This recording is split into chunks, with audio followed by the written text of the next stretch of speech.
Il n'est pas limité par le temps. Il n'est pas limité par l'espace. Il n'est pas limité par la matière de cette terre parce qu'il est surnaturel. Et l'Esprit de Dieu ce matin va se mouver dans ce lieu pour pouvoir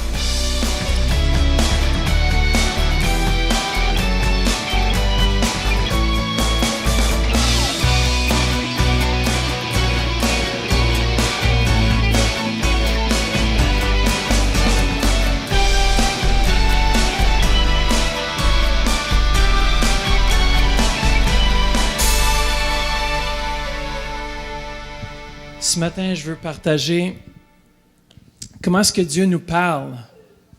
Et vous savez que Dieu parle constamment.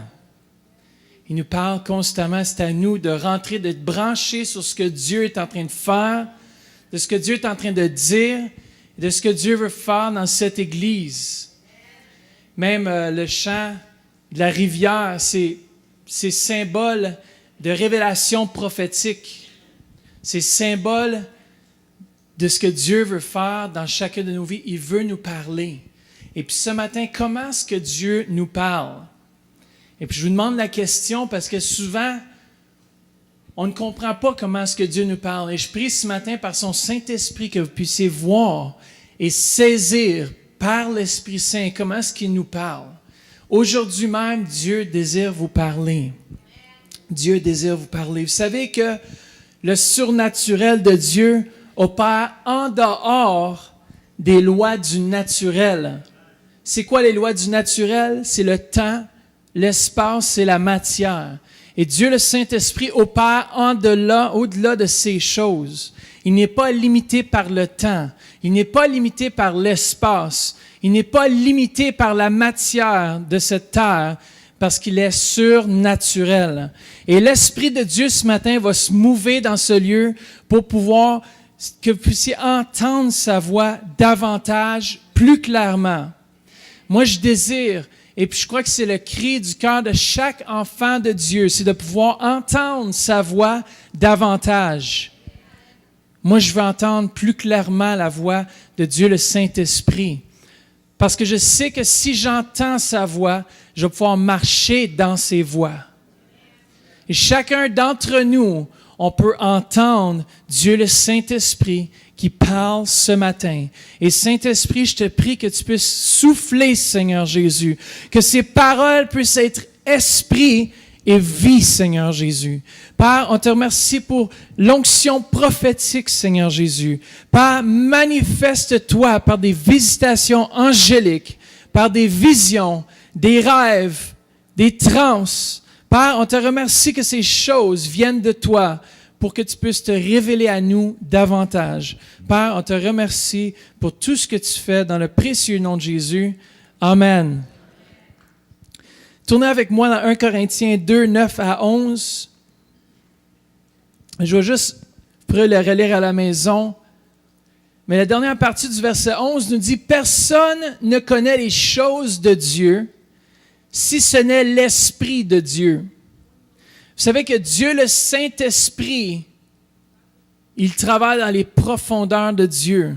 Et c'est Dieu lui-même. Et le Saint-Esprit est ici ce matin. Et si nous connaissons Dieu Saint-Esprit, nous allons entendre sa voix. Nous allons comprendre ce que Dieu veut faire. Dans Matthieu 16, 17, lorsque Simon, fils de Jonas, a eu la révélation de qui Jésus était. Regardez ce que Jésus a dit. « Tu es heureux, Simon, fils de Jonas, car ce ne sont pas la chair et le sang qui t'ont révélé cela, mais c'est mon Père qui est dans les cieux. » Le mot « révéler » ici veut dire enlever un couvercle ou enlever quelque chose pour qu'il puisse voir dans le surnaturel.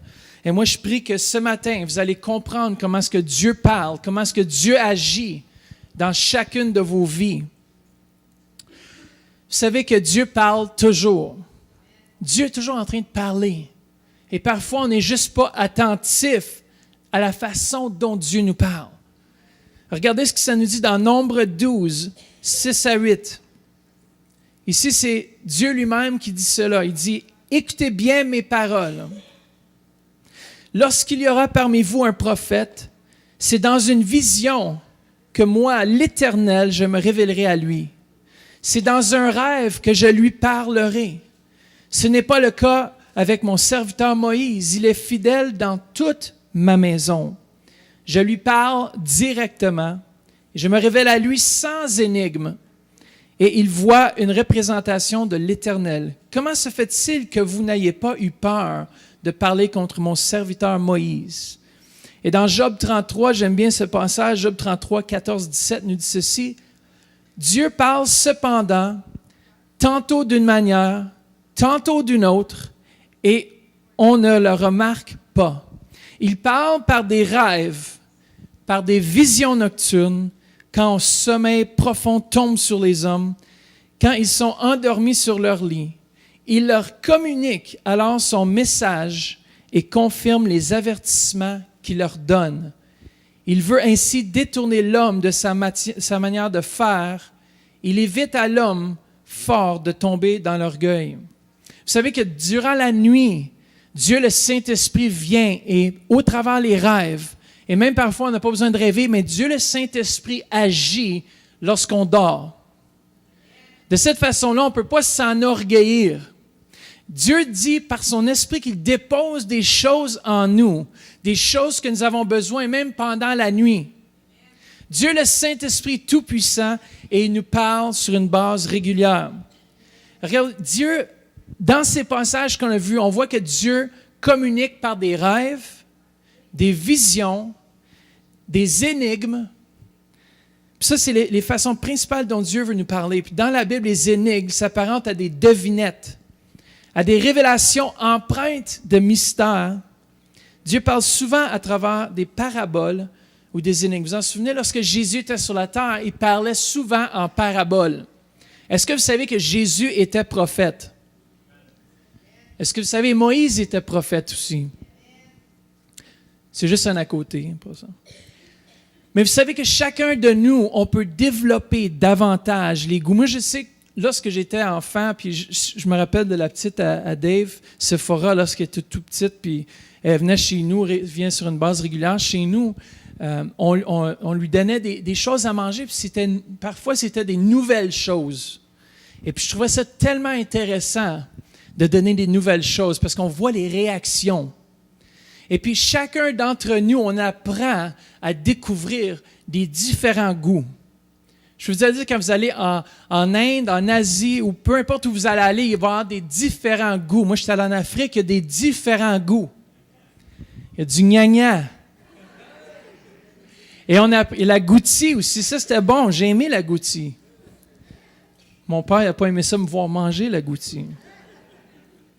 Mais dans l'esprit, on peut développer les sens spirituels ou on peut s'appliquer ici les sens prophétiques. Et le premier de ceux-là, c'est la vue spirituelle.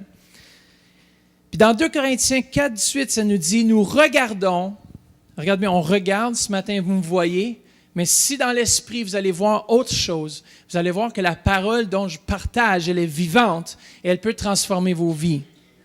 Lorsqu'on vient le dimanche matin, on devrait mettre pas des lunettes de soleil, mais on devrait mettre les lunettes de l'esprit pour voir exactement ce que Dieu, le Saint-Esprit, veut dire au travers Pasteur Jean, Pasteur Louise, Pasteur Denis, peu importe qui apporte la parole. C'est de voir avec les yeux de l'esprit ce que l'esprit est en train de dire et ce qu'il est en train de faire dans ce lieu. Nous regardons non point aux choses visibles, mais à celles qui sont quoi? Invisibles. Comment est-ce que tu peux regarder à quelque chose qui est invisible? Car les choses visibles sont passagères et les invisibles sont éternelles.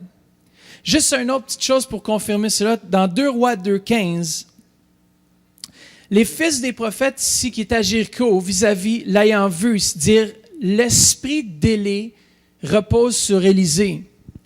L'ayant vu au loin, les étudiants prophètes ou ceux qui étudiaient dans le campement d'Élisée et d'Élie ont vu de leurs yeux que ce n'était plus l'Élysée qu'ils avaient connu, mais qu'avec les yeux de l'esprit, ils ont reconnu que le manteau d'Élie était tombé sur Élysée. Alors, ça nous dit qu'on peut voir dans l'esprit des différentes dimensions. On peut voir.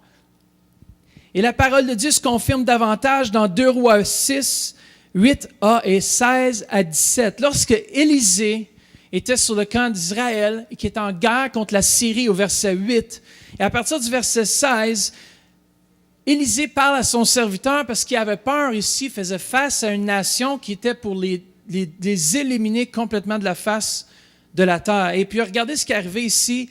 Il répondit, « N'aie pas peur, car ceux qui sont avec nous sont plus nombreux que ceux qui sont avec eux. » Puis Élisée pria, « Éternel, regardez bien sa prière, ouvre ses yeux pour qu'il voie. » Est-ce que le serviteur voyait? Oui, il voyait les Syriens qui étaient proches d'attaquer, mais c'était plus profond. Et Élisée savait que les yeux de l'esprit pouvaient être ouverts pour voir dans le monde surnaturel. Et qu'est-ce qui s'est produit? L'Éternel ouvrit les yeux du serviteur et il vit la montagne pleine de chevaux et de chars de feu tout autour d'Élisée.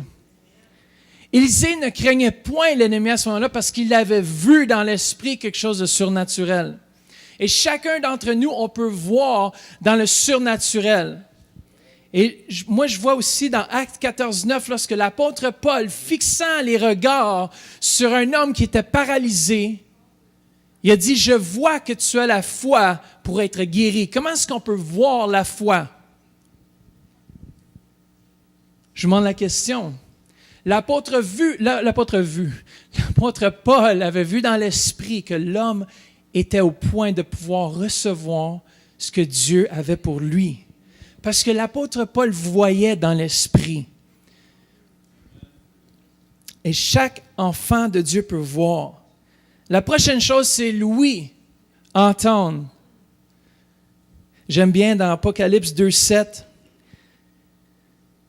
que celui qui a des oreilles entende ce que l'Esprit dit. Que celui qui a des oreilles.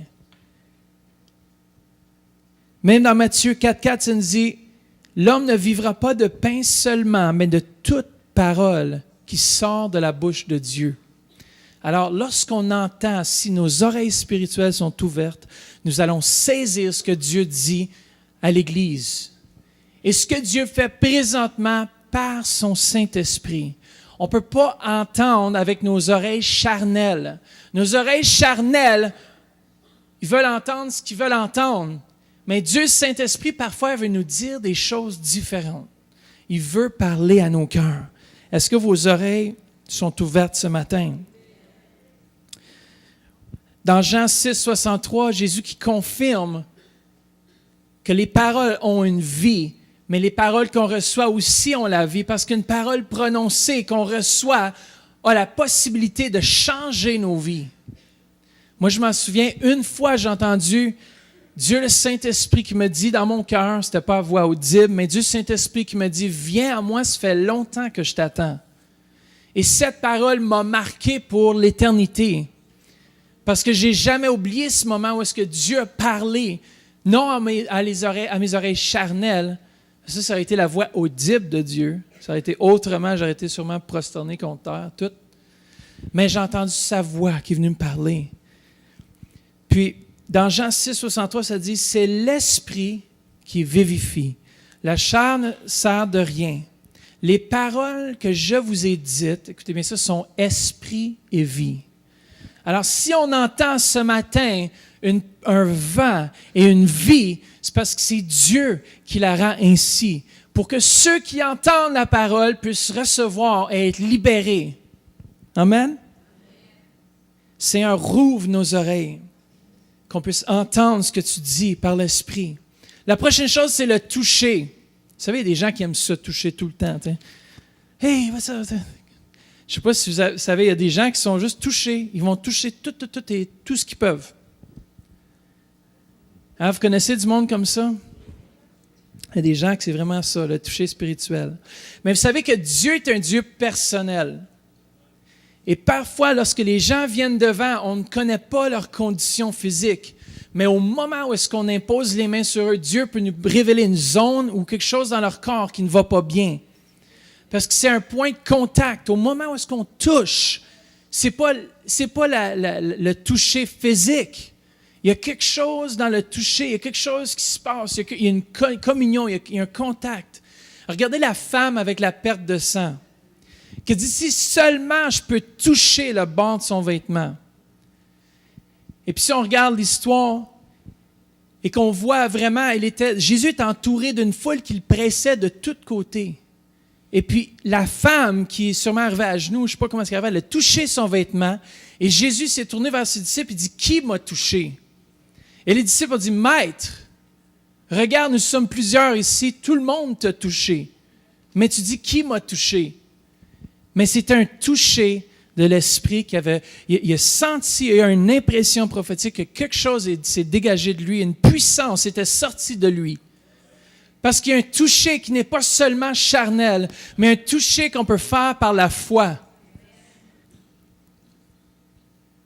Je me souviens de l'histoire, j'ai lu un livre qui partage justement, c'était Steve Thompson, qui partage que Rick Joyner, c'est un prophète reconnu aux États-Unis, mais que Steve Thompson, une fois, il y a un fax qui est rentré dans leur bureau, et puis en touchant le fax, sans même le lire, il sentait l'esprit de manipulation, de contrôle sur le fax.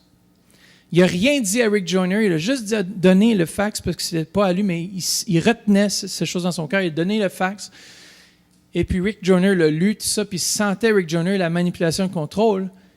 Puis il est allé voir, puis il dit, tiens, le fax, j'aimerais que tu le lises pour me dire ce que tu penses. Il dit, j'ai pas besoin de le lire, c'est de la manipulation, du contrôle. Il dit, parfait, ça confirme juste ce que j'avais dans mon cœur. Le toucher spirituel, il y a quelque chose que Dieu peut révéler à nos cœurs par le toucher. L'odorat spirituel, pas l'odorat charnel, des fois on sent moins bon, mais les choses de l'esprit sentent bon. Et puis, je me rappellerai l'histoire aussi de M. Carignan, puis plusieurs fois aussi sur la route, on expérimentait des odeurs de vanille, des odeurs de fleurs, des odeurs célestes qui ne venaient pas de parfum, parce que c'était tellement bon, et puis qui apportaient aussi quelque chose de la guérison. Et puis je crois vraiment que nous pouvons expérimenter cette dimension. Dieu rouvre nos narines.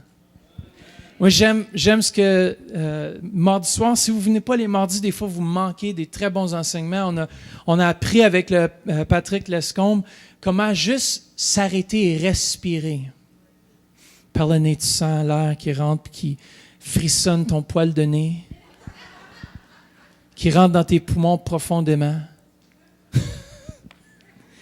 Mais on peut sentir. Vous savez, c'est comme dans le monde des affaires. Des fois, on sent qu'il y a quelque chose qui n'est pas bon. On ressent, on dit, pourquoi qu'on dit on sent? Ça sent pas bon, on dit. Mais ça, c'est Dieu, c'est Saint-Esprit qui nous avertit. Puis si on est attentif, il va nous parler davantage. Le dernier, c'est le goûter spirituel. Vous savez que le goûter et l'odorat sont liés ensemble. Parce que moi, je me rappelle, quand je n'aimais pas un plat, je bouche mon nez puis je mange.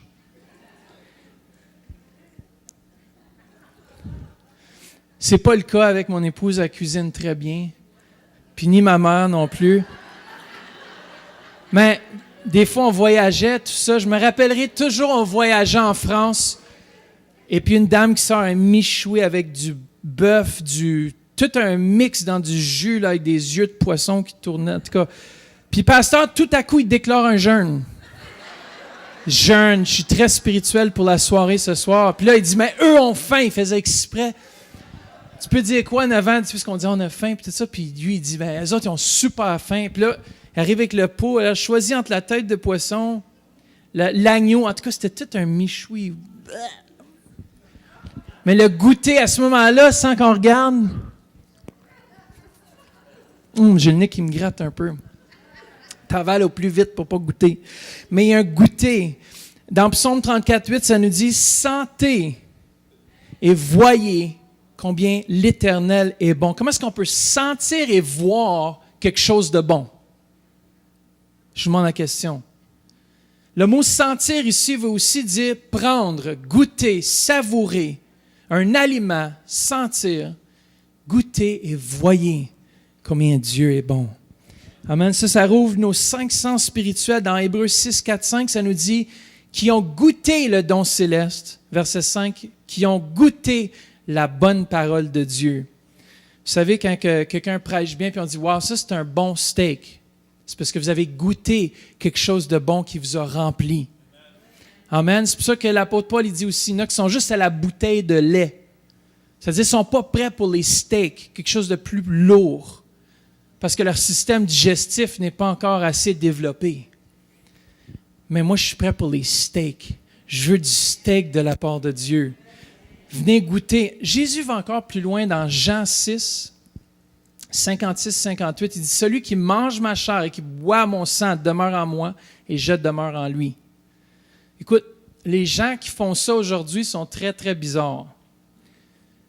N'est-ce pas? Ceux qui boivent le sang aujourd'hui dans le naturel et qui mangent la chair, peu importe, la chair on en mange, si c'est des chicken wings, on en mange. Mais il y en a qui boivent le sang aussi. Moi, le boudin et ces choses-là. Peut-être qu'il y en a qui aiment ça, mais je ne sais pas si c'est vraiment biblique, là, mais en tout cas, le sang, on n'est pas supposé de manger le sang, mais il y en a qui le font. Mais ici, Jésus il essaie de confondre dans le monde. Il dit, celui qui mange ma chair et qui boit mon sang. Il aimait ça provoquer les gens parce qu'il disait que ce n'était pas par rapport à la chair qu'il parlait, mais par rapport à l'esprit.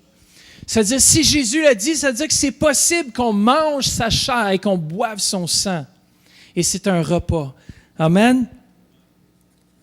Comment est-ce que Dieu nous parle? Vous savez, il y a différents niveaux. Et le premier niveau prophétique, je crois, le premier niveau de révélation, c'est les impressions. Est-ce que vous êtes déjà rentré dans une pièce et puis vous avez l'impression qu'il y a quelque chose qui n'est pas correct? C'est peut-être Dieu qui essaie de vous parler. Ou peut-être vous avez bu trop de café. Vous avez peut-être mangé de la pizza ou quelque chose, mais parfois, c'est plus subjectif aussi quand on parle de ces impressions-là. C'est les premiers niveaux prophétiques, c'est les impressions qu'on reçoit. Puis on ne peut pas baser, parfois, ça dépend du repas que vous avez mangé ou vos doctrines ou peu importe, mais on ne peut pas se baser à 100% dessus, mais Dieu vous met quelqu'un à cœur, un exemple, et vous appelez cette personne, et cette personne était en besoin. Ça, c'est un exemple d'une impression. Vous ressentez, vous entendez un nom, ou vous recevez quelque chose. Vous avez une impression que telle personne, vous rencontrez comme ça sur la rue, puis vous avez l'impression que cette personne a besoin de prière ou que cette personne est découragée.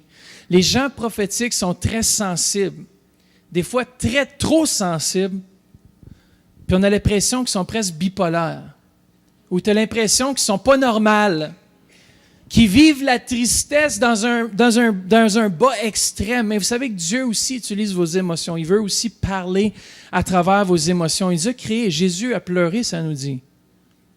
Mais aussi que Dieu, Saint-Esprit, veut parler à travers comment est-ce qu'on se ressent. Peut-être avant une réunion, tu te sens tout angoissé. Peut-être c'est le Saint-Esprit qui crée ça. Pas nécessairement la peur de la rencontre comme telle, mais il y a quelque chose qui se passe dans l'esprit. Je me rappelle un dimanche matin, j'étais à l'accueil et puis je sentais un angoisse, je sentais comme un combat dans l'esprit. Et justement, il y avait une dame qui était à l'église, qui était prise soit par un mauvais esprit, mais qui dérangeait. Je sentais vraiment un esprit de dérangement, mais je ne savais pas. Puis là, j'ai juste commencé à prier. Seigneur, merci Père, que je lis toute puissance démoniaque dans le nom précieux de Jésus et je prends autorité contre tout esprit de dérangement, tout esprit qui voudrait venir entraver ce que Dieu veut faire maintenant dans le nom de Jésus-Christ de Nazareth. Puis c'est comme ça a parti. Et je suis venu devant, puis Vanessa est venue me dire plus tard qu'on a envoyé quelqu'un à l'hôpital en cause que cette personne-là avait des problèmes. Mais Dieu Saint-Esprit, c'était pour son bien. Et Dieu Saint-Esprit, parfois, va nous révéler des choses comme ça pour qu'on puisse agir. Et pas nécessairement pour aller tout de suite voir la personne. J'ai une impression peut-être que... Non. Peut-être Dieu veut juste que tu puisses prier pour la personne. Dans le même sens, les sensations physiques. Au premier service, on a senti, Pasteur Jean a dit, moi je sens qu'il y a quelqu'un dans l'épaule. Et moi, j'ai senti directement au moment où il a dit ça, je savais que c'était dans l'épaule gauche, puis le coude, puis juste ici les ligaments ou quelque chose qui était endommagé. Et justement, il y avait Denis qui s'est levé puis dit, moi j'ai tombé avant-hier sur mon coude, j'ai vraiment fait mal. Et puis Dieu, il l'a guéri. Et puis une dame aussi qui était guérie. Pourquoi? Parce que c'est des impressions prophétiques. Qu'est-ce qui arrive? C'est que la personne reçoit la guérison, à cause que sa foi est encouragée à cause de cette révélation prophétique. Puis, qu'est-ce qui arrive, c'est que tu entends tes symptômes et puis ta foi est encouragée que Dieu est là pour te guérir. Et tu dis, wow, ça c'est pour moi. Alors, même si vous êtes ici dans ce lieu, vous êtes malade dans votre corps, peu importe, Jésus, il veut vous guérir. Et c'est son désir de nous guérir. Vous savez, des fois aussi, qu'est-ce qui arrive, c'est lorsque plus nous sommes égoïstes ou blessés, plus nos intuitions sont faussées. Alors, il faut faire attention, parce que souvent, les gens prophétiques, ou peu importe, ils vont avoir tout le temps des impressions, mais des fois, ces impressions-là, ce n'est pas nécessairement 100% toujours Dieu. Parce qu'il peut y avoir, comme je dis, un mélange de ce que vous êtes et ce que vous vivez présentement pour le Seigneur. Et il faut vraiment différencier, puis il faut filtrer, c'est le mot exact. Et comment est-ce qu'on filtre ce qu'on ressent? On le filtre avec la parole prophétique la plus certaine. Vous savez, c'est quoi? C'est la parole de Dieu. Dans Hébreux 4.12, ça nous dit qu'il juge les sentiments. La parole ici nous parle qu'elle juge les sentiments et les pensées du cœur. Et le mot juge veut dire kritikos, qui veut dire elle est un arbitre. Elle arbitre nos pensées, nos sentiments. Puis c'est ça que la parole de Dieu fait. Une autre dimension, c'est la voix du Seigneur. Alors, les impressions prophétiques, c'est le premier domaine dans lequel Dieu travaille. Après ça, c'est la voix du Seigneur. Vous savez, cette douce voix, le premier niveau de la voix de Dieu, c'est celle que, quand vous priez le matin, dans votre temps de méditation et de prière, et vous entendez cette douce voix qui vous réconforte, qui vous console, qui dit « Je t'aime, t'es mon enfant ». Ça, c'est la voix, le premier niveau de la voix du Seigneur. On n'entend pas la voix audible de Dieu, mais on le sent dans notre cœur que Dieu nous parle. Et puis souvent, la voix de Dieu n'est pas une voix audible. Parce que Dieu parle de toutes sortes de différentes façons. Puis on rentre tranquillement là-dedans, dans ce message-ci. La deuxième chose, c'est la voix divine intérieure. Ça, c'est beaucoup plus fort. C'est tout à coup, vous étiez en train de faire quelque chose et vos pensées sont dérangées complètement pour entendre cette voix qui vous parle. Fais attention, fais ci, fais ça, à un moment précis. Ça, c'est une voix plus claire et plus spécifique par rapport à une situation. Et même pour votre vie, des fois, vous êtes en train de penser quelque chose et tout à coup, Dieu Saint-Esprit vient et vous parle directement sur un sujet particulier. Et ça touche votre vie parce que vous aviez besoin d'entendre ça. Visitez le site web centrereveil.com pour participer à nos services en direct. Pour un don mensuel de 20$ ou plus, devenez partenaire de l'émission Réveil et recevez le DVD du mois. Vous pouvez faire vos dons en ligne avec Visa et Mastercard ou un chèque par la poste. Et nous apprécions votre soutien. Dieu lui a parlé, soit une voix dans son cœur, puis a entendu la voix de Dieu. Puis Dieu a dit, c'est pas assez, je veux lui montrer une image. Il dit, sors dehors, regarde au ciel les étoiles.